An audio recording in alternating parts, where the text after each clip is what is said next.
Olá, paz do Senhor, seja muito bem-vindo. Está entrando no ar o programa Escola Bíblica Dominical. Queremos desde já agradecer o carinho da sua audiência e convidá-la a estar conosco ao longo desta programação. Lembrando que esse programa faz parte da Superintendência de Ensino da Igreja Evangélica Assembleia de Deus, Ministério em São José dos Pinhais, tem como presidente pastor Ival Teodoro da Silva. Nosso desejo é que você seja abençoado, alcançado com essa programação maravilhosa, com essa pré-aula. Nós estamos estudando o terceiro trimestre de 2024, com um título geral, O Deus que governa o mundo e cuida da família. Os ensinamentos divinos no livro de Ruth e também no livro de Esther para a nossa geração, né? E na lição passada, nós estudamos a lição de número 5, que foi com o título O Casamento de Ruth com Boaz, a remissão da família. Nessa lição, nós explicamos, procuramos explicar o compromisso de Boaz com Ruth, também esclarecer pontos sobre o casamento de Boaz com Ruth e fazer um paralelo, um relacionamento da remissão da linhagem de Davi com a história de Ruth, Foi muito bom, uma lição maravilhosa. A gente espera que vocês que estão inscritos, que assistem, tenham sido edificados por essa lição, E a ideia sempre é essa, da gente trazer esse conteúdo a mais, E aguardar promessa, O livro de Ruth, eu vou deixar logo mais uma sequência para o presbítero Davi falar algo relacionado a isso, mas é muito interessante, olhar para o livro de Ruth, e a gente poder trabalhar lições, sobre esse livro. Mas hoje nós vamos estudar aí, comentando aí, com os nossos comentaristas, a lição de número 6 do livro de Esther. E nós temos aqui no estúdio dois companheiros, que já são comentaristas, presbítero Rodrigo, a paz do Senhor, presbítero Rodrigo. A paz do Senhor, pastor Valcir, a paz do Senhor, presbítero Davi. A paz do Senhor também a todos os nossos queridos amigos, professores e alunos da Escola Bíblica Dominical. É sempre um prazer, um privilégio muito grande estar aqui comentando com os irmãos. Maravilha, o presbítero Rodrigo está ali na Depranalto, ladeado ali, auxiliando o pastor Luiz Teodoro, O presbítero Davi, que está ali na DEINAR, junto com o nosso primeiro secretário, o pastor Jefferson, a paz do Senhor.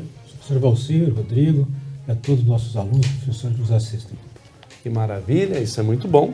O livro de Esther, lição de número 6, o texto áureo. Davi, pode ler para nós. Texto áureo. Porque se de todo te calares neste tempo, socorro e livramento d'outra parte virá para os judeus, mas tu e a casa de teu pai perecereis. E quem sabe para tal tempo como esse chegaste a este reino. Esther 4:14. A verdade prática nos diz assim: a perfeita vontade de Deus é nos guiar por caminhos que levem ao cumprimento dos seus eternos propósitos. A leitura, ou melhor, o objetivo da lição, que são 3, Rodrigo, leia para nós, por favor. Objetivos da lição. Número 1, apresentar a organização do livro de Esther. Número 2, explorar o contexto histórico do livro de Esther. E número 3, expor o propósito e a mensagem do livro de Esther. Nós vamos à leitura bíblica em classe, que está no livro de Esther, capítulo de número 1, versículos do 1 ao 9. E sucedeu nos dias de Assuero. Este é aquele Assuero que reinou desde a Índia até a Etiópia, sobre 127 províncias. Naqueles dias, assentando-se o rei Assuero sobre o trono do seu reino, que está na fortaleza de Suzã, no terceiro ano de seu reinado, fez um convite a todos os seus príncipes e seus servos. O poder da Pérsia e Média e os maiores senhores das províncias estavam perante ele, para mostrar as riquezas da glória do seu reino e o esplendor da sua excelente grandeza, por muitos dias, a saber, 180 dias. E acabados aqueles dias, fez o rei um convite a todo o povo que se achou na fortaleza de Suzã, desde o maior até ao menor, por 7 dias, no pátio do jardim do Palácio Real. As tapeçarias eram de pano branco, verde e azul celeste, pendentes de cordões de linho fino e púrpura, e argolas de prata e colunas de mármore. Os leitos eram de ouro e de prata, sobre um pavimento de pórfiro e de mármore, e de alabastro e de pedras preciosas. E dava-se de beber em vasos de ouro, e os vasos eram diferentes uns dos outros. E havia muito vinho real, segundo o estado do rei. E o beber era, por lei, feito sem que ninguém forçasse a outro, porque assim o tinha ordenado o rei expressamente a todos os grandes da sua casa que fizessem conforme a vontade de cada um. Também a rainha Vasti fez um banquete para as mulheres da casa real do rei Assuero. Após a leitura bíblica, nós vamos então entrar já nos comentários dessa lição, né, de número 6, o livro de Esther, né, pensando rapidamente sobre os livros anteriores. Né? Nós estamos nesse trimestre propondo o estudo de 2 livros, né? O livro de Ruth, que nós estudamos, né? Na primeira lição nós tivemos um panorama, né, das 2 lições, né, dos 2 livros, né? Então uma visão panorâmica. Na segunda lição, terceira lição, quarta e a quinta lição, nós falamos sobre o livro de Esther. Pensamos nesse livro, aprofundamos, né? Extraímos lições maravilhosas, profundas, para aplicação no nosso dia a dia, né? Isso foi muito bom. Então hoje nós vamos entrar e começar a estudar agora uma nova etapa, que é o livro de Esther.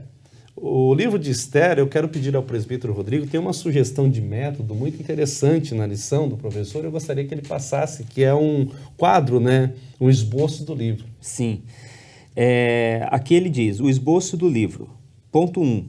Deus levanta uma nova rainha na hora certa. E ponto 2, Deus usa o primo da rainha para denunciar um trama. E ponto 3, Deus usa a corajosa rainha para resgatar o seu povo.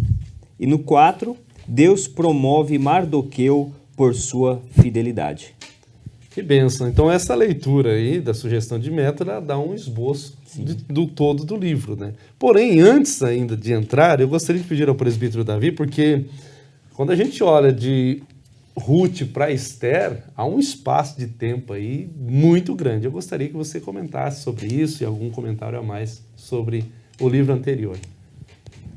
Uma diferença que eu estava comentando com vocês aqui, e é bom o professor atentar para isso também, que é muito interessante, é que nós iremos sair, ou melhor, saímos do judaísmo chamado judaísmo mais primitivo, né, mais colonial, e passando por todo esse abismo de tempo, né, que falam, até chegar ao período pós-exílio, né, onde os judeus persas que cresceram ali, a geração que se criou, nasceu naquele lugar, tinha sofrido a influência persa, tanto na literatura, cultura, sociedade.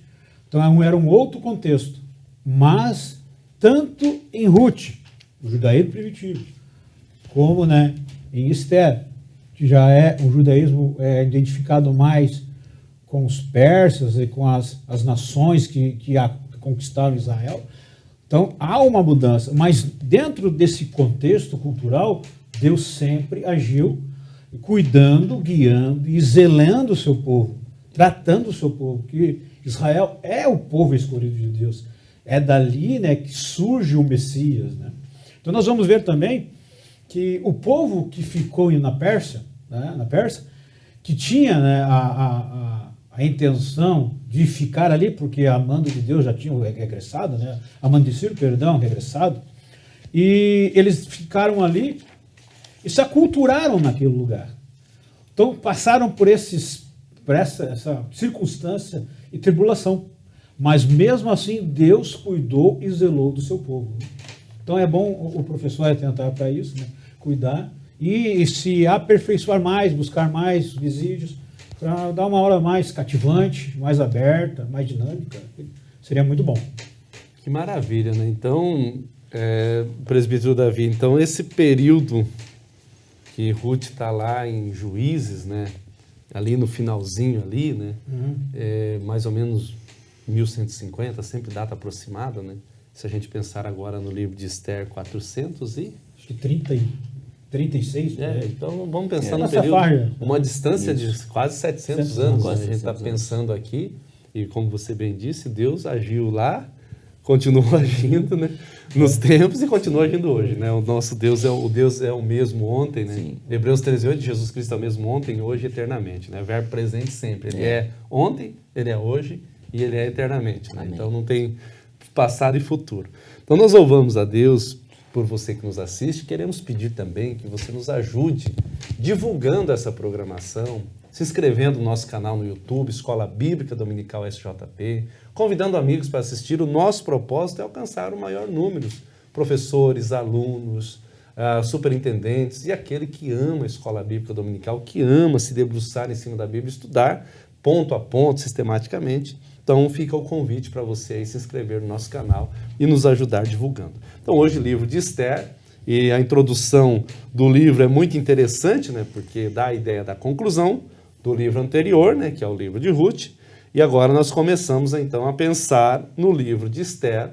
E é interessante, eu destaquei aqui, porque o livro de Esther, por sua vez, tem como característica singular e sempre destacada a completa ausência do nome de Deus, mas nem por isso o agir divino deixa de estar presente no livro, né? Essa é a essência. Esther não contém alusões diretas a Deus, ao Deus da providência, mas apresenta uma história cujo roteiro é por inteiro uma manifestação da providência de Deus, né? Olha que coisa linda. Então, essa é a ideia introdutória do livro de Esther, né? E pensando no primeiro ponto, nós vamos trabalhar aí organização do livro, o segundo ponto, contexto histórico, e o terceiro ponto, propósito e mensagem. Mas nesse primeiro ponto, a organização do livro, né, a categorização de Esther, eu vou contigo, presbítero Rodrigo, que é o primeiro subponto, porque a gente vai pensar no cânon desse livro, né? No cânon sagrado, como que ele entrou, então eu vou deixar para você fazer o comentário desse ponto. Claro, pastor Vocêro. Então, nós podemos observar, queridos irmãos, que a Bíblia hebraica, o primeiro ponto que eu gostaria de salientar aqui, que a Bíblia hebraica, ela é conhecida como Taná, que é isso que são o quê? Que é os livros do Antigo Testamento, né? Lembrando que para os judeus, o Novo Testamento, aqueles judeus que não são os messiânicos, ou seja, que não aceitaram o Messias, o Jesus como Salvador, né? Então eles ficam com o Antigo Testamento. Então, eles são organizados em 3 seções, que é a Torá, né? Que é o famoso Pentateuco, que nós conhecemos, que são os 5 primeiros livros de Moisés. O segundo são os Nevim, que é os profetas. E o terceiro, os Ketuvim, que são os escritos, do qual o livro de Esther faz parte. Faz parte também dos 5 rolos, né? Interessante que o livro de Esther faz parte, dos 5 rolos, ou Megilot, que são lidos em ocasiões específicas do calendário litúrgico judaico, nas festas judaicas. E aí a gente vai falar mais a respeito quando nós adentrarmos na lição, né? E o Taná contém 24 livros, enquanto o Antigo Testamento cristão normalmente contém os 39 livros. No Taná, alguns livros são combinados. Por exemplo, Samuel e Reis como um único livro. Os 12 profetas menores como um único livro. No Antigo Testamento cristão, esses livros são frequentemente separados em livros distintos. Então a gente consegue já observar, né, essa distinção do livro de Esther na cultura judaica, na cultura hebraica, dentro ali do Taná, que são os 24 livros, e também do nosso contexto cristão, protestante, que são aí os 39 livros do Antigo Testamento, só que na cultura hebraica eles fazem aí uma junção, né, em relação a alguns livros, eles fazem como se fosse um só, como o exemplo que eu citei, Samuel e Reis, os 12 profetas menores também como um único livro só. Nessa distinção nós conseguimos observar. E já na Bíblia cristã, o livro de Esther compõe os livros históricos. Então, nós conseguimos observar aí, dentro desse pensamento da categorização do livro de Esther, essa comparação aí entre o Taná e também o Antigo Testamento cristão. Que maravilha, muito bem. Então a gente olha para a categorização de Esther e a gente vai agora com o presbítero Davi, no subponto 2, sobre as características literárias, né? Há uma sugestão aqui, porque faz muita referência esse livro ao rei persa, né? Assuero, né? Então, até o próprio início do livro, né? De Esther, que foi a leitura bíblica em classe, começou, e é o primeiro, ó, isso aconteceu nos dias de Assuero. Assuero, que reinou sobre 127 províncias, desde a Índia até a Etiópia. Quer dizer, o livro vai estar muito em volta de fazer referência a esse rei, né, persa. Esse período, né? A característica literária. Tem muito, como eu disse aqui no início, nesse período teve muita influência persa, babilônica, mais babilônica, persa estava chegando ainda, né? Nos primeiros anos de Assuero ou Xerxes, que a Bíblia conta que são as mesmas, né? Xerxes no grego, né? Usa a palavra Xerxes. Então ainda não tinha tanta influência como a influência babilônica. Então a literatura ela já sai daquela literatura meio que poética, né? De literatura judaica, e parte para ser mais uma crônica, uma narrativa. Você não vai ver ali muita questão de fala. São mais relatos de uma terceira pessoa relatando, né, esse período dos acontecimentos. Então, aqui eu coloquei, destaca-se a objetividade histórica, sendo atestada pelas referências citadas. Então, a questão histórica é muito objetiva, né, muito pontual. Citando, por que eu digo isso? Porque são datas citadas, né, localidades como a capital Suzã e as 127 províncias que eram administradas, que é uma outra questão, né, objetivo, através dos satrapas, que eram os governadores da época, tá? Conforme Esther 1:1 fala sobre isso. Outra coisa que o autor do livro, né, ele relata, são os decretos de Assuero. Ele é bem específico, ele cita muito bem isso, né? Como era um costume da época enviar cartas às demais satrapas que estavam na região. Então era hábito isso. E uma coisa que me chamou também a atenção é o detalhe, né, dos costumes palacianos. O narrador, ele é muito, como uma pessoa é muito meticulosa a palavra, né? Detalhista? Muito detalhista nessas questões. É uma pessoa que estava dentro do palácio, ele conhecia, ele estava acostumado, ambientado com aquilo, né? Então, ele é muito assim, meticuloso, detalhista. Nós vemos isso, vamos abrir um parênteses aqui, lá no livro, eu acho o Evangelho de Lucas muito detalhista, né? Essas questões em Atos dos Apóstolos, ele é muito detalhista, como de Marcos também, né? Então, eu acho legal isso, muito, muito bom e muito lindo isso. Então, a pessoa né, o escritor, ele tem esse chamado cuidado, né, fazendo isso. A forma literária é a segunda, em que o livro é escrito objetivo e uma forma mais cronista, né? Ele narra uma situação, apesar de ter falas. É uma narrativa. Tá? Diferente da forma literária judaica, né, que possui uma constituição poética, apesar que a lição vai falar. No final ali, quem tem, né, a lição ali tem os subsídios, vai falar, mas é muito pouco, é mais narrativa. É porque ele está narrando uma história em terceira pessoa. Tá? Interessante que a história se dá, aí já está na lição, me chamou a atenção, e é bom o professor atentar para isso, né?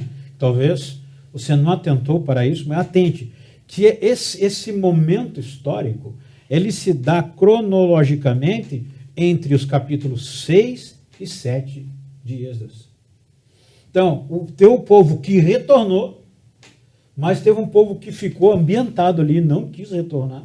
Então, esse período de turbulência dessa parte, não era todo o povo judeu, não.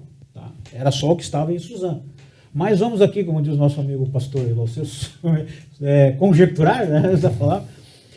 Irmãos, se Deus não intervém nesse momento, eu já digo eu, né? Fala que nem Paulo, digo eu, não, Senhor. Se Deus não intervém nesse momento, esse extermínio do povo judeu, ali em Suzã, na capital, né, e nas províncias, ia se dissipar. Ia chegar até em Jerusalém. em toda parte. Então Deus já estava ali aniquilando o mal pela raiz, né? Então Deus já estava agindo. Desde o princípio, Deus estava agindo, cuidando e zelando. Apesar que o nome dele não aparecer, em menção sobre ele, mas Deus nunca deixou de agir, né? Deus sempre esteve ali em silêncio, trabalhando em silêncio.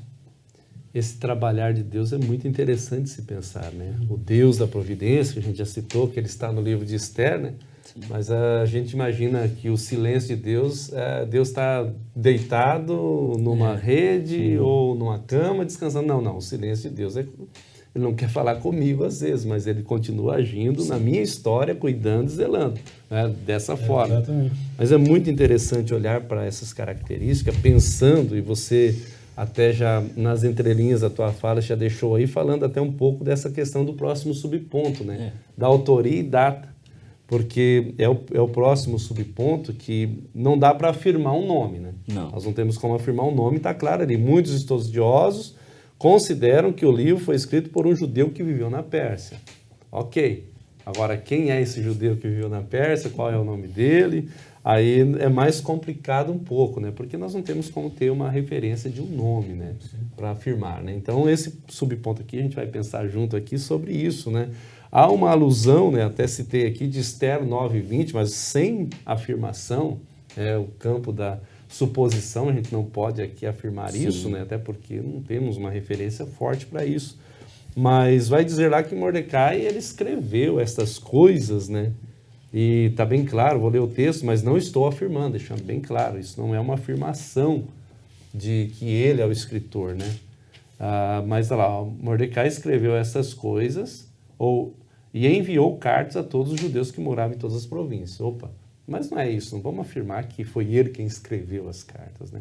Dá uma deixa, mas nós não temos como afirmar. Então, você já citou isso bem, já foi citado aqui, que pode ser um judeu influente, talvez, né? Alguém que tinha muito conhecimento da cultura, porque ele é rico em detalhes, né? A citação, né? Do livro, então essa pessoa pode ter sido que eles colocam aqui um judeu que viveu lá, né? Então eu deixaria aí aberto para vocês comentarem, Rodrigo. Talvez um judeu a pedido de Mardoqueu, que tem escrito, né, Mardoqueu narrando ali, ele escrevendo, a gente não pode afirmar, né? Nós não temos como afirmar. E o senhor falando sobre isso, que nós não podemos afirmar, eu me lembrei daquela velha questão de quem será as duas testemunhas, né? Isso aí vai longe, né? Já colocaram um monte de gente ali, né? Uns diz que Elias e Enoque, outro Moisés e Elias, mas a Bíblia não fala, né? Então a gente pode conjecturar, como bem disse o presbítero Davi, podemos ali dar a nossa opinião, mas jamais ali bater o martelo e cravar, não é esse, é aquele, até porque quando a Bíblia se cala, nós temos que nos dobrar diante da boa teologia e ensina isso, né? Porque as heresias trabalham no silêncio das Escrituras. Então, elas acabam colocando ali coisas que a Bíblia não diz para fundamentar suas doutrinas heréticas, né? E nós, praticantes da sã doutrina, da ortodoxia e da ortopraxia cristã, nós procuramos ficar na sola Escritura, somente as Escrituras. Então, o que a Bíblia ela fala de uma forma clara, nós podemos aí bater o martelo. Agora, quando ela se cala, nós temos que nos calar também e nos dobrar diante da sua soberania, né? Da palavra de Deus. Até eu estava lendo um comentário, eu não me recordo qual era o autor, falando sobre os críticos modernos, né, os teólogos liberais, que como não há um autor definido, como é o caso da Epístola, eles citam até a Epístola aos Hebreus, que não há autor definido, mas isso não tira a veracidade da palavra. Sim.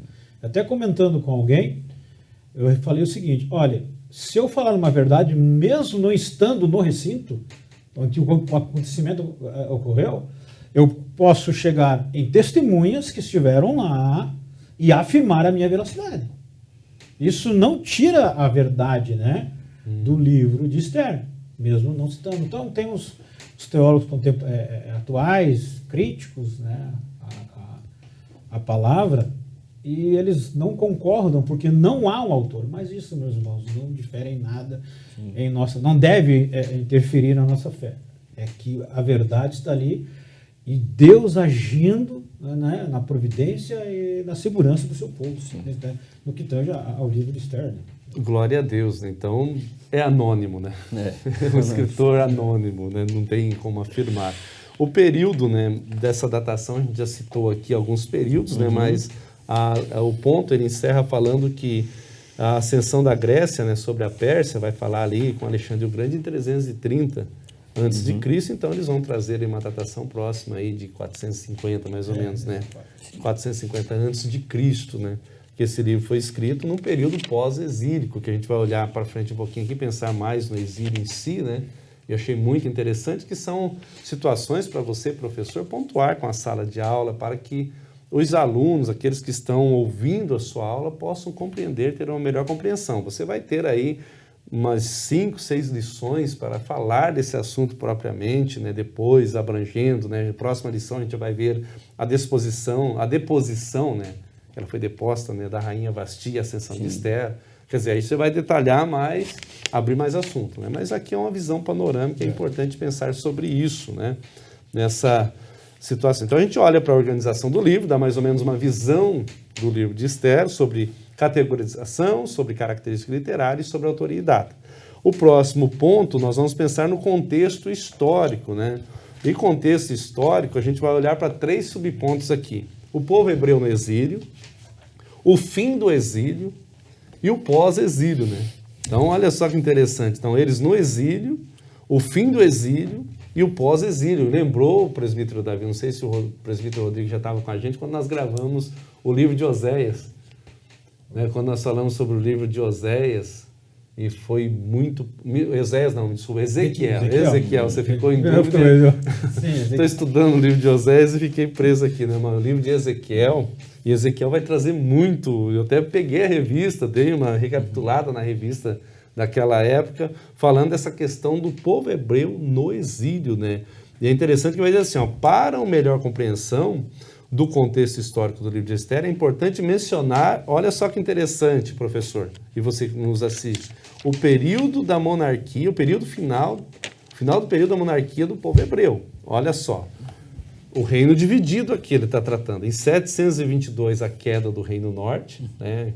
A Síria é invadida, né? A Samaria, melhor dizendo, é invadida por Assíria, pelo exército assírio, e aqui a extinção total. Acabou o Reino Norte, as 10 tribos então não existem mais.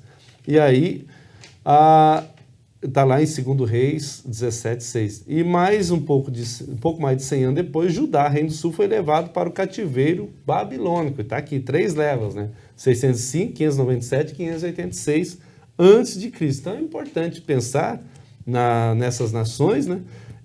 Ou melhor, nesse reino dividido, né? Que começa lá após Salomão, com Jeroboão, Roboão, e a história vai vindo sendo contada.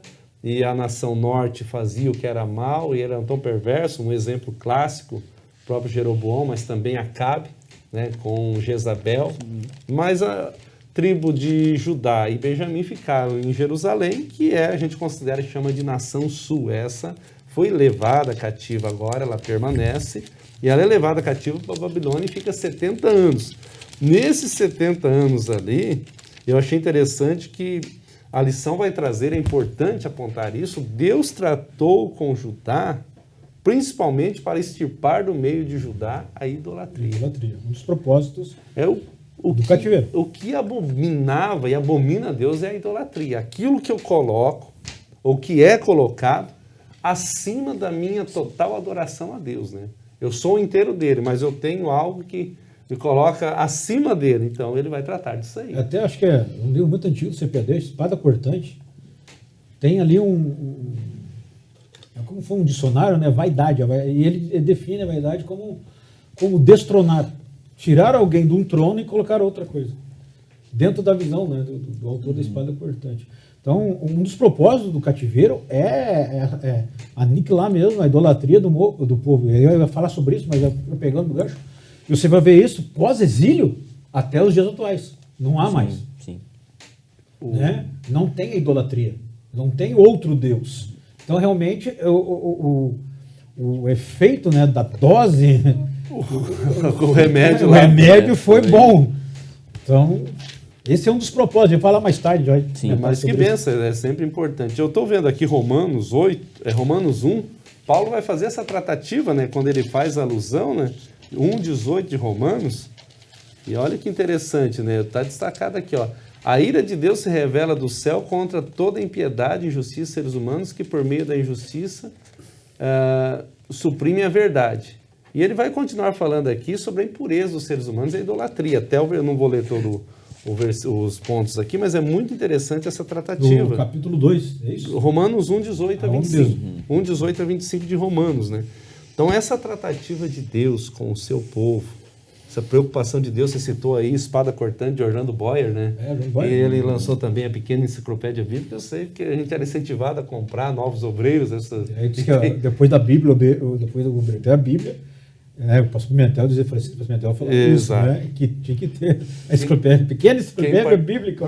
Quando eu entreguei a vida para Jesus, pertencia ainda, era um campo só Curitiba, e era essa orientação mesmo, indo do pastor Pimentel, né? Como Espada Cortante e Pequena Enciclopédia Bíblica. É muito bom. Assim, espetacular, ela é espetacular. O conteúdo eu tenho lá e de vez em quando corro lá, porque a gente tem as revistas as Bíblias comentadas, mas, claro, a essência é a palavra, né? Sim. Não tenho que tirar, nós temos que meditar na palavra, mas comentários e conteúdos que agregam é sempre muito bem-vindo.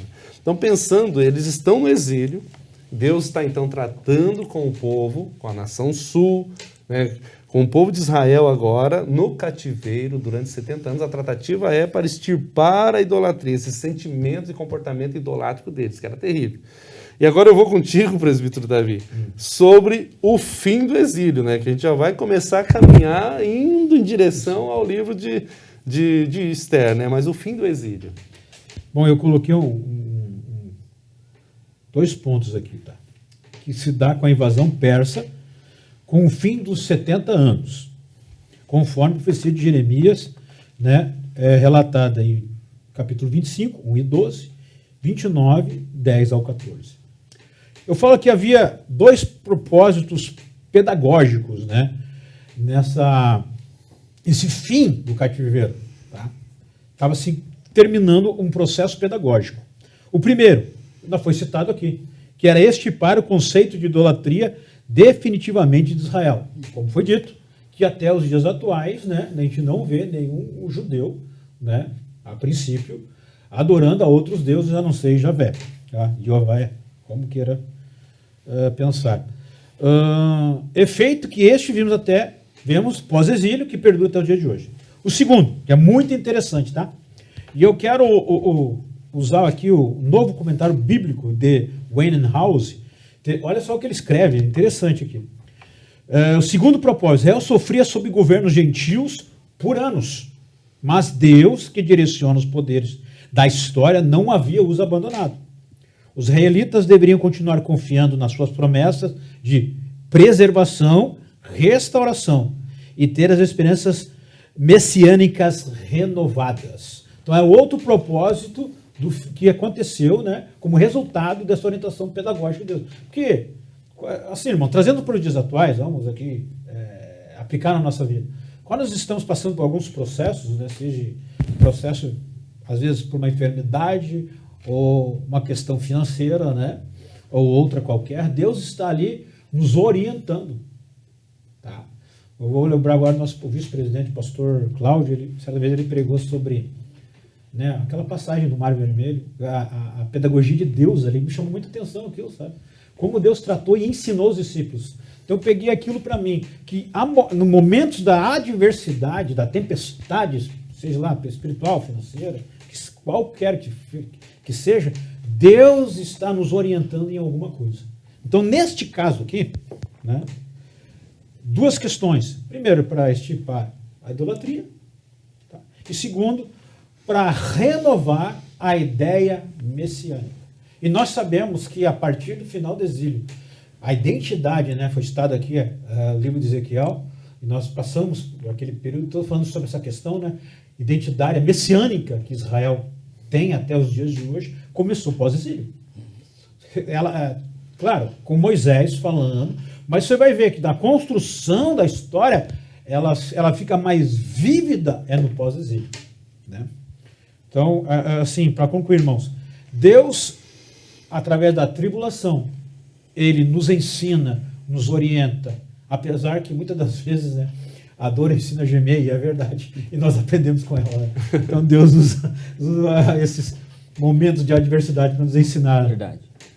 Tudo tem uma lição pedagógica, né? Essa é a grande verdade. Sim. Quando nós tratamos de reino, Deus sempre está nos ensinando, né? E isso é muito interessante. Marcos Lucado escreve um livro, gosto muito desse livro, Ouvindo Deus na Tormenta. Né? E tem hora que a tempestade é alta, né? É forte, mas são momentos desses que nós temos que parar e respirar fundo e ouvir e ver o que podemos aprender. E parece que aprenderam aqui, né? Um pouco, né? Porque é interessante que a gente olha eles no exílio, o fim do exílio, né? Que daí Ciro, né, vai vencer ali a Babilônia, e aí ele instaura, né, o rei da Pérsia, daí aí agora ele vai, como que se diz, estabelecer o império dele, né? E o pós-exílio, que eu vou com o Rodrigo, é interessante, eu estava olhando isso aqui, até sorri quando estava lendo, né? É cômodo ficar onde está bom, né? Porque eu vou deixar contigo para comentar, senão acaba atropelando o seu comentário. Eu lembrei logo agora que eu li, como Deus trabalha. A Babilônia era um povo muito opressor. Eu estava lendo um comentarista, ele disse que os persas, eles eram diferentes. Eles aceitavam a cultura dos povos conquistados. Ele não interferia. Você vai ver que Ciro faz isso. Ele não impõe nada. Claro que Deus estava dando o final do exílio, né, o decreto acabou, mas através do instrumento Ciro. Até a Bíblia fala sobre isso, né? Então, os persas tinham, como posso dizer, esse um pouquinho mais amigável nessa questão, né, cultural, de religião dos povos conquistados. Então, Israel se beneficiou disso, apesar que era Deus trabalhando naquilo também, nisso também, né? Foi um instrumento de Deus, se a gente pode pensar assim, né? Foi usado por Deus, né? É ele que é citado, né? Isso é citado por Isaías. Isaías cita ele. Faz a citação dele, né? E aí eu pensei nesse pós-exílio, tendo em vista, eu vou deixar o comentário para ti, da quantidade que tinha de judeus, né, dentro da Babilônia, a quantidade que voltou, e eu comecei a lembrar até, né, um paralelo atual, né? O Covid, né, aquela expectativa de quando terminar aquele avivamento, e muita gente voltando, e infelizmente, muito pelo contrário, não em todos os casos, há exceções, né, de regiões, mas amigos nossos que não voltaram mais, né? E ficou como interessante, né? Se você comparar a história, perdão, cortando, mas chamar a atenção para isso, realmente. Você vê, aí se coloca no povo que ficou na Pérsia. Foi isso? Exato. Se ambientou e acostumou com isso. Se ambientaram. Então, fico contigo agora, então, esse terceiro pós-exílio, Rodrigo. Perfeito, pastor, você. É muito interessante mesmo nós pensarmos nisso, né, nessa questão do pós-exílio, o porquê alguns decidiram ficar, permanecer e não seguir, né, de volta ali para Jerusalém. Nós temos que ver, primeiramente, que Nabucodonosor, no ano de 605 a.C., já foi citado aqui, ele iniciou o cativeiro ao capturar Jerusalém e alguns nobres membros da classe alta para a Babilônia, e entre eles estava Daniel, Ananias, Misael e Azarias. E depois teve mais duas levas de cativos, sendo a segunda em 597, levando cativo o rei Joaquim e outros importantes líderes. Já na terceira, em 586, a última, liderada pelo rei Zedequias, que estava ali, sendo essa última mais devastadora, né? Nabucodonosor, então o rei Zedequias estava ali, né, em Jerusalém, e o rei Nabucodonosor destruiu o templo de Salomão e a cidade de Jerusalém, levando os utensílios do templo e um número considerável de habitantes para o exílio babilônico. E esse período durou 70 anos, como nós já conhecemos e falamos aqui, mas o interessante por que justamente os 70 anos, né? Isso é uma curiosidade interessante, que eu acho que vale a pena a gente compartilhar com os nossos queridos irmãos, né? Que foi justamente a consequência da não observância do ano sabático pelo povo judeu.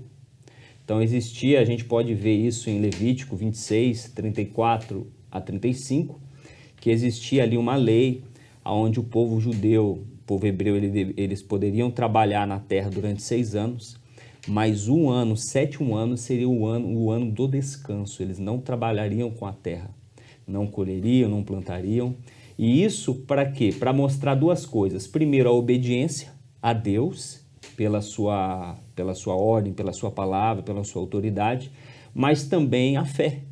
Então, quer dizer, a providência, crer que posteriormente Deus jamais deixaria faltar algo a eles, muito pelo contrário, continuaria cuidando em cada detalhe, né? Como nós falamos aí no livro de Esther, mesmo ele não tendo ali o nome de Deus no livro, mas nós podemos observar e ver nitidamente ali o cuidado de Deus em todo o tempo, né? Então, quer dizer, a ausência de evidência não é evidência de ausência, né? Então, Deus está ali cuidando nos mínimos detalhes, né? E podemos observar, e eu vou ler 2 Crônicas 26, como diz o bom assembleano, para não ficar só nas minhas palavras, né? 2 Crônicas 36, 21, né? Melhor, 36, 21 de 2 Crônicas. Diz assim o texto: para que se cumprisse a palavra do Senhor pela boca de Jeremias, até que a terra se agradasse dos seus sábados. Todos os dias da desolação repousou, até que os 70 anos se cumpriram. Então, eles não quiseram guardar os anos sabáticos, mas naquela ocasião eles tiveram que guardar. Eles tiveram que guardar, porque eles, obviamente, não estavam lá, né? Eles estavam ali em cativeiro. Então, podemos observar também que com a tomada da Babilônia pelos persas, Ciro, como o senhor já disse, o presbítero Davi, ele teve uma metodologia diferente dos babilônicos para com os povos conquistados. Porque lembrando, é bom dizer também que não era só judeus que estavam na Babilônia. Existiam povos de todas as línguas ali que foram capturadas, que foram ali capturadas pelos babilônicos. Mas claro que nós vamos falar mais do povo judeu, porque faz parte aí do nosso contexto, do cristianismo e tudo mais, né? E qual é o método dele? Não impor, como o presbítero Davi disse, por imposição a religião ou costumes deles. Mas eu vejo isso não porque ele era bonzinho, não, mas para evitar conflito. Então, para evitar, ele foi um homem muito político, muito articulado nesse sentido de evitar um confronto, evitar rebelião, possíveis rebeliões, né? Então, ele agiu de estratégia, politicamente agiu de estratégia para evitar esse tipo de coisa, né? Motins, levantes e rebeliões e etc, né? Então, ele permitia que o povo ali praticasse ali cultuasse o seu Deus, cultuasse ali, e até mesmo, né, claro, por permissão de Deus, conduzisse o povo, permitisse que o povo voltasse aí para a sua terra. No caso aí, nós estamos falando dos judeus, permitisse que o povo judeu fosse para Jerusalém. Agora, a pergunta, né, que não quer calar, mas por que então, depois de 70 anos cativos, por que muitos preferiram ficar, né? Não vou voltar para minha pátria, vou ficar por aqui. Aí entra algumas teorias, né, que já foi dito aqui, mas eu vou citar algumas aqui que eu marquei.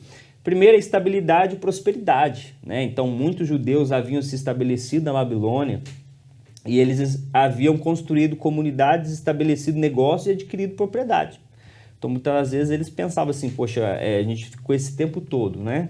E conseguimos galgar posições, conseguimos algumas posses, então vou abrir mão de tudo isso para voltar para Jerusalém como que estava? Estava devastada, foi destruída, então para começar tudo do zero de novo, então seria mais cômodo, né, humanamente falando, mais cômodo ficar ali e continuar a vida daquela forma, né? Dificuldade no retorno. O retorno de Jerusalém implicava enfrentar dificuldade significativa, como a reconstrução de uma cidade devastada, a reconstrução do templo e o reestabelecimento de uma vida como um todo, né? Aí envolve a moradia e profissão, né? E também o sucesso econômico. Alguns judeus prosperaram economicamente na Babilônia e na Pérsia, ocupando posições de influência, como é o caso de Mardoqueu, né, que trabalhava ali no palácio, né, a própria Rainha Esther, né, então muitos ali conquistaram, alcançaram uma posição economicamente favorável, então por esse motivo eles acabaram preferindo ficar ali do que retornar ali à cidade de Jerusalém. Mas é interessante nós observarmos isso, né? Como já foi dito. Existem alguns propósitos durante o ano do cativeiro, o período que eles ficaram no cativeiro, alguns deles já falado aqui, em questão da idolatria, né? Muito importante, mas a consequência de tudo isso foi a não obediência ao cumprimento do ano sabático, que eles, querendo ou não, eles tiveram que cumprir quando ficaram ali aqueles 70 anos na Babilônia. Glória a Deus, né? Então, olha que interessante, pensando aí nesse pós-exílio, né? E é para se refletir, né? Até houve um paralelo aqui que você está falando. Posso falar? Pode, por favor. Você falou da questão, né? O Ciro, ele era político. Fazer um paralelo entre esse período, né? Persa, Medo-Persa, com o período do Império Romano dos cristãos. Como muitos dizem, né? Até esquecem de falar a verdade, nem todo imperador ele era ditador. Muitos deles eram políticos. Há momentos no período da igreja primitiva que elas tinham liberdade de culto, sem interferência de ninguém. Desde, claro, que o cidadão romano se sentisse ofendido por alguma coisa, né? Explodia alguma coisa ali por cá, né? A história conta isso, né? Mas tinha alguns períodos do Império Babilônico que tinha a mesma metodologia que Ciro. Eles traziam, claro, que eles traziam toda aquela cultura, né, helenística, né, romana, para a aculturação dos povos conquistados. Mas eles eram, assim, um pouco a menos também a alguns imperadores. Já em caso de outros, no caso de Nero, né, Nero, acho que tem outros imperadores, fugiu a memória, aquele que mandou prender no período de João. Ele também era um ditador, né? Então, tem seus imperadores que eram ditatoriais, mas tinha outros que eram mais ou menos, só uma questão de curiosidade, né? Com o paralelismo entre esses períodos, né? Uma flexibilidade aí, né? Um pouco. Nem todos eram. Mas há um cuidado, né, muito interessante, porque é numa terra estranha, né? Nesse caso aqui, eles estavam em um local estranho, né? Embora com a liberdade, mas haviam se estabelecido, então ficaram, né? E olhando a gente olhou para o contexto histórico, agora a gente vai, já citado aqui durante a lição, aos poucos, né, nesse propósito e mensagem, que a gente vai pensar em providência divina, vai pensar em falsa estabilidade, a gente vai pensar na festa do Purim. A festa do Purim é interessante, né? Interessante. Não citamos ainda, é bom parar um pouco lá, mas a providência divina, né? Esse Deus da providência, né, que tinha um cuidado, né, com o seu povo, né, de zelar, né? Ficou, mas Deus estava lá, né? Então, Davi, eu deixo contigo esse primeiro subponto, a providência divina. O cuidado de Deus, apesar do seu nome não estar, né, escrito ali, Deus sempre operou. Como diz um professor meu, né, de história da igreja medieval, ele falava que no período do século XII, né, era das trevas, mas as estrelas nunca deixaram de brilhar, apesar das nuvens densas. Né? Mas então Deus sempre trabalhou ali. Deus estava trabalhando, cuidando. O plano dele nunca fugiu das suas mãos. Nunca fugiu. E não foge das suas mãos, né? Apesar que a gente olha o quadro, né? E vê o quadro, o caos. O inferno dantesco, como diz um provérbio por aí. Mas Deus sempre, né, cuidou e zelou do seu povo. Essa providência divina, né? Eu só vou falar o que já comentado aqui. Que tem um propósito duplo. Tá? A Bíblia Pentecostal, ela tem um comentário muito, muito bom sobre isso. É demonstrar o cuidado de Deus com o seu povo, proteção e livramento do extermínio, mediante a intervenção da rainha Esther. Até o texto áureo, né, ele é muito provavelmente é na João Ferreira de Almeida. É uma tradução mais coloquial, né? Mas eu estou na nova versão transformadora. Interessante como ela coloca esse versículo, né? Esther 4,14. Quem sabe se não fora por uma ocasião como esta, que você, Esther, chegou à posição de rainha? Então era o propósito de Deus cuidando, lá desde o princípio, lá, porque esse fato aqui que dá a entender se tornou entre 3 e 4 anos depois de ela se tornar rainha. Né? Então foi 436, 35, por aí. Deus já estava ali cuidando para que uma ferramenta, no momento exato, né, possa ser usada. Segundo, para prover um registro e contexto histórico, foi falado aqui da festa do Purim, e manter viva a lembrança. Então, outro propósito do livro também é esse, né? Essa providência divina é para que fosse registrado, né, esse contexto histórico desse momento de tribulação que esse povo né, judeu-persa que se encontrava ali em Suzã, para que eles pudessem registrar as gerações futuras o livramento, né, e a provisão de Deus. Deus tem cuidado do seu povo. E a festa do Purim, até os dias de hoje, é comemorada, né? É uma festa de alegria. São 5 festas, né? Acho que 5 festas judaicas. 2 são obrigatórias, né? Que é o dia da expiação, que é diferente da Páscoa, que muitos crentes confundem. O dia da expiação é diferente do dia da Páscoa, que é outra celebração. Então essas 2 são distintas. O dia da expiação é o dia do perdão nacional, e a Páscoa é a lembrança da passagem, né, do anjo lá, o livramento de Israel, né, até então hebreus da terra do Egito. Então a festa do Purim, as 2 demais festas, não são solenidades obrigatórias, até acho que o Rodrigo comentou sobre isso, né, mas o povo se alegra nesse período, porque é um momento de alegria, né, para o povo de Israel. Eles celebram até os dias de hoje. Interessante você trazer essa... Porque assim, tá tudo bem, né? Eles estão lá, estão vivendo a providência, a provisão, estão estabilizados. E eu fiquei observando esses encaixes aqui do Silas Queiroz, que é o comentarista da lição, falando da falsa estabilidade, que é o próximo ponto, né? Sim. Porque tá tudo bem, mas de repente... Isso a gente vai tratar na lição 9 com mais propriedade, né? Mas, de repente, aparece um tal de Amã lá, com uma ideia de conspiração e extermínio total, né? E aí gerou um problema. Gerou um problemaço. Um problema, quer dizer, Existe um ódio incrível. Um ódio.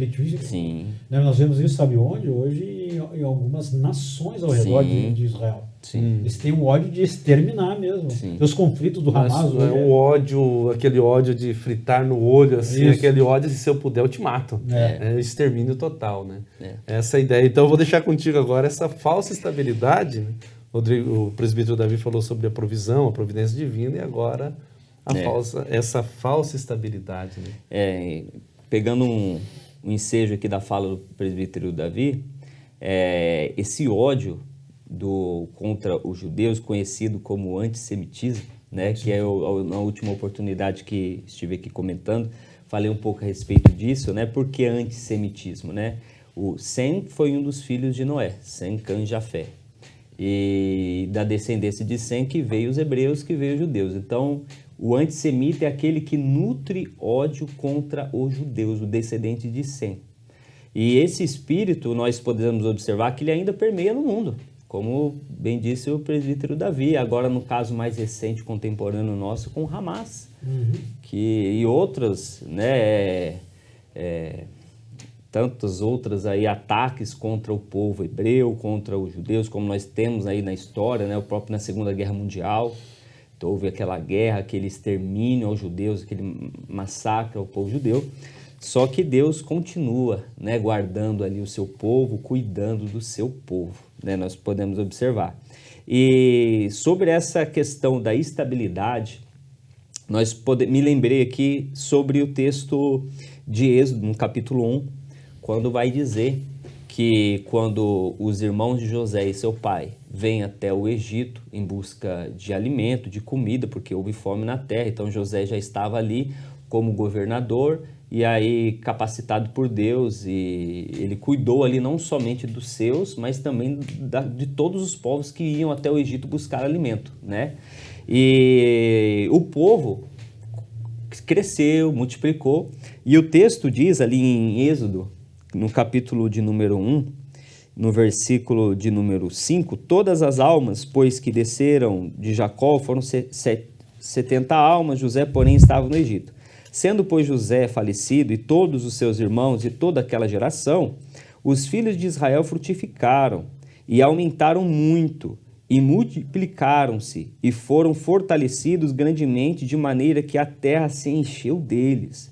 Depois levantou-se um novo rei sobre o Egito que não conhecera José, e o qual disse ao seu povo: eis o povo dos filhos de Israel é muito mais poderoso que nós. Então, houve um certo conforto também em determinados momentos da história, se nós observarmos até muitas das vezes nós mesmos, se não tomarmos cuidado, porque aí entra naquilo que nós estávamos falando, por que que Deus permite então problemas acontecerem, situações que muitas vezes problemáticas que surgem na vida do cristão, na vida do fiel, na vida do salvo, né?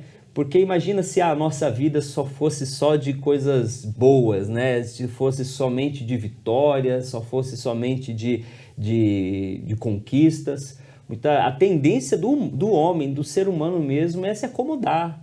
É falar, melhor ficar por aqui que tá mais tranquilo, tá tudo dando certo, aí já começa a fraquejar na oração, já começa a faltar ali um culto, já começa, não, hoje eu não vou. A tendência da carne, do ser humano, da carne mesmo é essa. Então, Deus, eu acredito também que Deus permite situações para nos ensinarem, para nos ensinar, para que venhamos estar crescendo, né, espiritualmente também, amadurecendo, e também até para que nós não venhamos cair nesse comodismo, porque o povo aqui que eu citei, o povo de Israel, eles ficaram no Egito. A princípio, o faraó que estava ali era amigo de José, então era amigo do povo também, acolheu o povo hebreu. Mas quando esse faraó morreu, surgiu um outro que não se lembrava de José, não conhecia não era simpático, não era ali, não via o povo hebreu com bons olhos, começou a falar, opa, esse povo cresceu, vai começar a nos dar problema, vamos mostrar para eles aí quem é que manda aqui. E aí começou as duras cargas, e aí a Bíblia vai dizer que o povo de Israel clamou ao Senhor, e ele veio e trouxe livramento através de Moisés. E a mesma coisa acontece, nós podemos observar no livro de Esther também. Muitos acabaram ficando por um comodismo, já que eu consegui as coisas, para que eu vou voltar? Para que eu vou enfrentar ali uma cidade devastada, assolada, vou ter que começar tudo do zero, tijolo por tijolo, é melhor ficar aqui mesmo. Só que é interessante nós pensarmos que a nossa vida espiritual, a nossa vida com Deus, ela deve ser sempre alimentada diariamente, para que nós não venhamos cair nisso aí, no comodismo. Achar que porque tá bom, eu não preciso mais buscar, não preciso orar tanto, não preciso jejuar, porque está tudo bem. Não, é aí que nós temos que continuar fazendo, adorando ao Senhor, aprendendo mais sobre a palavra. Tem pessoas que até dizem, eu não preciso ir tanto assim na EBD, porque eu já sei, meu Deus, né? Já sabe de tudo, então é complicado, né? Mas cada dia nós aprendemos coisas diferentes. Cada dia a gente senta, a gente vê algo, porque nós estamos falando de Deus, né? A palavra de Deus, ela tem ali uma fonte inesgotável de conhecimento, então nós temos que tomar esse cuidado. É um alerta que o escritor aqui, o autor aqui da lição, ele está dando aí nesse ponto, né? Que nós devemos estar alerta aí nessa questão da estabilidade, né? Achamos que porque muitas das vezes estamos confortáveis com a nossa vida ali, confortável em um aspecto, nós não podemos melhorar, não. Aí nós podemos melhorar sim a nossa vida espiritual, nossa busca com Deus, nós não podemos sermos negligentes e relaxar enquanto há isso aí. Que bênção, né? Pensando nessa falsa estabilidade, presbítero Davi, presbítero Rodrigo, a questão do capítulo 3, né, versículos 7 ao 13, que é a conspiração, né, de Amã, a gente vai pensar nisso aí, e quando você trouxe a questão de José, né, a família no Egito, ele vai também ter essa preocupação, só que aqui a preocupação dele não é com o crescimento, é com a cultura, né, religiosa. Né? Ele vai dizer assim, existe um povo espalhado e disperso entre os povos, que em todas as províncias do reino, quer dizer, existiam outros povos, eu me parei nisso aqui, existiam outros povos também, então ele poderia ir para cima dos outros. Né? Verdade. Mas a ideia é ir para cima, ó, existe um povo espalhado entre os povos dispersos. Toda província cujas leis são diferentes das leis de todos os povos. Eles não cumprem as leis do rei, por isso não convém tolerá-los. Olha que ideia, né? Quer dizer, não está coadunando. Não queremos, né? Quer dizer, a gente sabe que isso aqui era um trabalhar de Deus. Né? Era Deus agindo. Agora, assim, nós temos que entender que Amã, ele também estava sendo um instrumento de Deus. Também, para a pedagogia do povo que estava ali. E Deus usa, olha só, como ele é ardiloso ali. Ele é ardiloso. Ele usa a própria lei persa e chama a atenção de Xerxes. Olha, estão pecando dentro das tuas leis. E vai minando o rei. E o rei, não sei o que motivo, né, não procurou saber quem era. Né, mas Deus, a gente vai ver depois dos capítulos, acho que 5, que Deus chama a atenção dele, que não consegue dormir. E Deus mostra, Deus encaixa certo as peças do quebra-cabeça. Ele vai lá e pega um livro das coisas em que Mardoqueu o livrou. Então Deus tem os seus meios. Mas vê como Amã, ele realmente figura a Satanás. Ardiloso, sutil, né? Vem com toda a falsa delicadeza. Ó, meu rei, aquele bajulador. Então é interessante chamar a atenção para isso, né? É bom olhar, né, para esse contexto aqui, né? Mas ele foi um instrumento de Deus também para tirar o povo da comodidade, né? Como Deus usou a tormenta, né? Quando os discípulos... Interessante que parece que quando estão sozinhos sempre acontece alguma coisa. Eles saíram, apesar que tem um período, aquele período em que o Senhor caminha a passagem, né? João, que ele caminha sobre as águas, o Senhor pediu para eles atravessassem. Ali foi o Senhor, né? Mas ali a gente vê todo o cuidado de Deus. Então, através de um problema, Deus nos orienta, nos corrige, nos ensina. E aí a gente vai, né, pensando nesse propósito e mensagem, olhando para a providência, para a falsa estabilidade, pensar na festa do Purim, né? Que eu até anotei aqui, a festa das sortes, né? A festa do Purim, a festa da sorte, que estava associada ao livramento, né? Esther 9, 20 a 28, né? Mas ele começa pensando justamente aqui, né? No primeiro mês, que é o mês de Nissan, o 12º, 3, 7, né? Ano do reinado do Senhor foi lançado isso é, fizeram um sorteio na presença de Amã. Olha o lançamento, onde foi lançado sorte aqui já, né? E aqui veio essa ideia do extermínio, mas lá no 9, 20 a 28, a gente vai ter a festa em si, né? Que está associada ao livramento de Deus. E uma questão que quero chamar a atenção aqui, é muito importante pensar que a gente não gosta de usar o termo sorte, né? Para nós, foi livramento, é bênção, né? Mas sorte também está associada. Eles lançaram sorte, na antiga aliança lançavam sorte para escolhas, né? Atos, se não me falha. A escolha de Matias. Acho que até a palavra sorte, não me lembro qual que é, mas a definição é parecido com destino. Tem o mesmo correlato com destino. Né? É que no nosso caso, culturalmente, a sorte está associada ao jogo de azar. Essa é a grande mesmo. Verdade. O sortudo, né? O cara, porque ele ganhou, então, biblicamente não é assim. Não é assim. Então a gente tem que pensar. Então sorte é uma palavra que a gente não usa, não é rotineira no meio cristão, mas ela é uma palavra, tanto é que aqui é a festa das sortes, né, do povo judeu. Sim. Do povo judeu, né? Estava associado a isso. Num grupo que eu pertenci, né, muito forte no Brasil, o diretor, né, da empresa, ele usava um termo que eu acho interessante. Ele falava que sorte era a junção de preparo mais oportunidade, né? Então, dá para se entender por aí também, né? Você está preparado, perfeito, e a oportunidade surge. Então, ele associava isso à sorte, porque surgiu uma situação da minha promoção lá e falou, você é um cara sortudo. Eu falei, sou abençoado. Aí ele, mas daí a gente conversando, e somos amigos até hoje, né? Então a gente conversando ali, a gente chegou numa conclusão e realmente falou, você se preparou e surgiu a oportunidade. Exato, estava preparado e aí eu falei para ele, mas foi Deus que preparou tudo isso, porque ele quem trabalha, porque senão a gente acaba esquecendo que é um Deus que trabalha nessa área aí, né? Então, mas eu deixo com vocês algum comentário a mais sobre a festa do Purim. Eu anotei aqui que a festa do Purim, ela se deu, né, e se dá no dia 14 do mês de Adar. E o mês de Adar é diferente, o calendário judaico é diferente, né?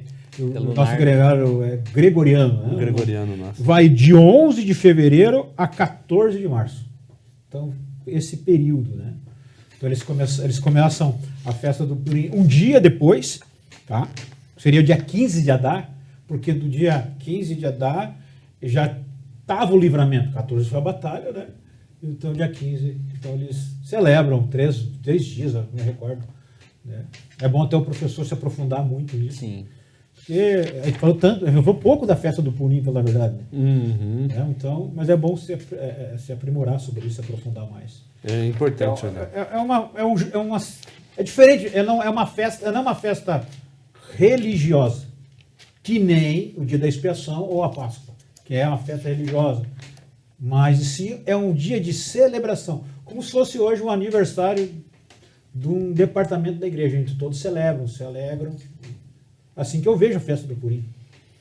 E olha que interessante, eu quero ler isso aqui, né? 9:21, 9:22, né? Vamos no 22, ó. Como os dias, ali tem as datas que você deu, tá? Vamos no 20 então, né? Então vamos lá no 20 rápido. Mordecai escreveu essas coisas e enviou cartas a todos os judeus que moravam em todas as províncias do rei Assuero, aos de perto e aos de longe, ordenando que eles comemorassem o dia 14 do mês de Adar e o dia 15 do mesmo mês, todos os anos. Como os dias em que os judeus se livraram dos seus inimigos, o mês em que a tristeza virou em alegria e o luto se transformou em festa. E esses fossem dias de festa e alegria, de troca de presente e dádivas aos pobres. Era uma festa de celebração. Celebração. Não tinha rituais. Era, sim, uma festa, um aniversário, né? De júbilo, de alegria. Sim. Essa era a finalidade. E é interessante falar também que, como já disse no início, o livro de Esther, ele era lido durante essa festa. Então, é lido ainda durante essa festa, comemorando aí a salvação do extermínio, né, planejado por Mardoqueu, né, como foi dito aqui foi um instrumento ali também do mal também ali, agindo para que o povo fosse ali destruído, mas Deus, como ele é o Senhor da história, ele providenciou ali a salvação para os seus. E também podemos dizer que assim, da mesma sorte, podemos dizer, né, parafraseando, Deus providenciou a salvação para nós, que também estávamos todos condenados, mortos em nossos delitos e pecados, e aprove Deus, pelo seu imenso amor, nos dar o seu Filho unigênito, para que todo aquele que nele crê não pereça e tenha vida eterna. Então, isso é a graça redentora de Deus sendo evidenciada através da pessoa amada do seu Filho Jesus Cristo. Quer dizer que Deus não livrou o povo desse dia. Deus não livrou. Deus poderia falar, então o Ciro vai lá e anula o decreto. Mas como não podia anular o decreto do rei, sim, só que coloca um outro decreto em cima daquele. Não, é o seguinte, prepara. Vocês têm tanto para se preparar para a batalha. Agora, vê como Deus trabalha. Né? Como Deus ele é lindo. Era um povo que não pegava em armas. O povo não pegava era um povo de guerra, né? Nós pegávamos em armas, que são espirituais, não. Mas ele nos possibilitou de nos armar. Aí ele vai lá para Efésios. Aí dá uma palavra, pregação aí, né? Vai lá para Efésios e prepara para a batalha. Como assim o povo também Glória fez? a Deus. Né? Pensando, é muito interessante pensar, né? Então nós temos também motivos para celebrar a festa do Purim, olhando para a atualidade, a nossa redenção e remissão da cruz do Calvário, né? Sim. Olha que bênção. Só que a nossa festa não é num período de um mês ou de uma semana, né? É contínuo, diário, celebrando com gratidão. Glória a Deus. Seja grato a Deus, caro professor, você que nos assiste, por essas bênçãos que foram oriundas ao povo da antiga aliança, mas também a nós através de Cristo Jesus. Concluímos, além de agradecer aos nossos comentaristas, presbítero Rodrigo, presbítero Davi, Deus abençoe, mas concluímos aqui o livro de Esther, que nos lembra que vivemos neste mundo, mas não devemos confiar nas suas estruturas.